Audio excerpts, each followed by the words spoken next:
What up, everybody? You got Magic Mike, And a swag. and we're just continuing our series, right? We're talking about the best. We're taking every NBA franchise, breaking down the best player at every position, right? We're throwing in the next best player is going to be our sixth man, and we're going to bring him off the bench. Let's do it. So today we're going to talk about the Sonics, not the Thunder, but the Sonics, right? Supersonics. Kind of separate them. There's kind of this thing with the Sonics. They don't feel too happy that the team moved and changed names, so we're just going to separate it because OKC's got its own legacy. They got enough players where we could talk about that team. We're going to do that as a separate video. But today we're talking about the Sonics. Supersonics. Right? The Seattle Supersonics. Supersonics. So we're going to break this thing down. We're jumping right into the video. And we're going to jump into the greatest Sonics point guard to ever play. And that is? Gary Payton. All right. All right. So Gary Payton was probably the best point guard of the 90s. Pound for pound, I mean, he was just crushing it, right? And he kind of ran the original Lob City, right? So everyone talks about how great Chris Paul is, where he fits in the all-time point guard list. Whatever Chris Paul is, Gary Payton's better. Okay. Gary Payton was a better defensive player. He was a better shooter. He was a better playmaker for his teammates, and he had more swagger, right? Gary Payton, he was it, right? And he'd let you know it. He's one of the best trash talkers of all time. He gave Jordan, fits. Gary Payton was a stud, super versatile. Got to give it up for the glove, right? That was his thing. No, I know. That was his thing. Yeah, it made it a little inappropriate. Yeah, but that's okay. But PG-13. Yeah. So we're gonna move right on over to our shooting guard, All right. Ray Allen. Ray Allen he wasn't there for very long, but when he was there, he really. We got Ray Allen on there. Oh, nice. Yeah, we got some love for Ray Allen. Ray Allen. I think you just see his crotch in the thing. That is Ray Allen, Yeah. by the way. It's just his shoes. There you go. Can't reach that high. The thing's a little off. There you go. That's him. That's him. All right, a little inappropriate. Touching the wrong spot. Ray Allen was amazing in his short tenure with the Sonics, but we have to recognize him as the best two guard to play for the Sonics, right? Can you imagine him with Payton and Kemp? That would have been nuts. Would have really held it down, right?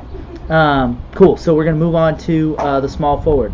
This player wasn't there for very long either, but at an immediate impact on the league. We're talking about Kevin Durant. Drafted by the Supersonics. Right, played a season with them.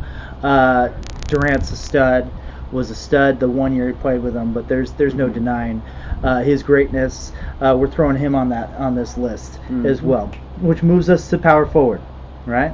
Right here we got Blake Griffin, and just like we talked about what Gary Payton was to, or what Chris Paul was in comparison to Gary Payton, we're going to talk about Sean Kemp and how great Blake Griffin was. Sean Kemp was like a better version of him. And again, they had that the original Lob City where Payton would just throw it as high as he could, and Kemp would just get it and just jam it on people. Do you think he's a better dunker than Griffin, though? Yeah, 100%.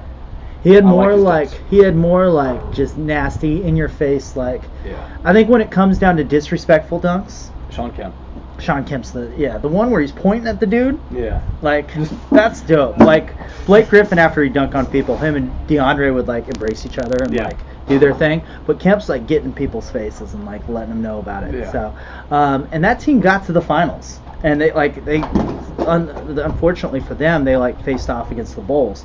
But that Kemp-Payton connection, again, that was vicious. All right? So we're moving on into our center, right?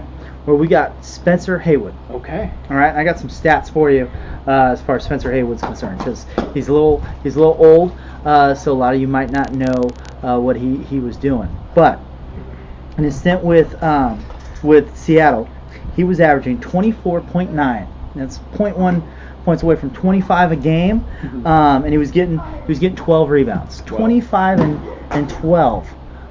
That's holding it down. Right? No disrespect to Sam Perkins, who was a great stretch five. But Spencer Haywood, you're our five spot.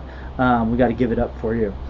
All right, so this takes us to our sixth man, right? And there's a lot of different people we probably could have put on this list.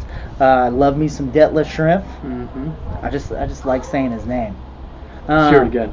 Detlef Schrempf, right? Richard Lewis, he was doing work with Ray Allen. Wherever Ray Allen. There you go. He was doing work with Ray Allen, but none of those guys were doing what Dennis Johnson did when he was with the Sonics. Another, throwback to the old school. But Dennis Johnson, he actually won Finals MVP award with the Sonics. So they won the championship in like the 70s, and he was their dude, and he was their Finals MVP. So again, you gotta give credit where credit's due, right? All right, so that's our list. How are we feeling about it? Pretty good. Pretty good. All right, cool. Well, if you guys have any questions or disputes with any disagreements with anything our list, put it down below. Give us a comment, give us a shout out. We'd love the love. Again, subscribe to the channel. Hit the little bell for the notification. That way, next time we do a video, it'll notify you, and you can keep up with this series, because we're going through all 30 teams, and it's gonna be nuts. It's just getting crazier and crazier. So, yeah, that's it. All right.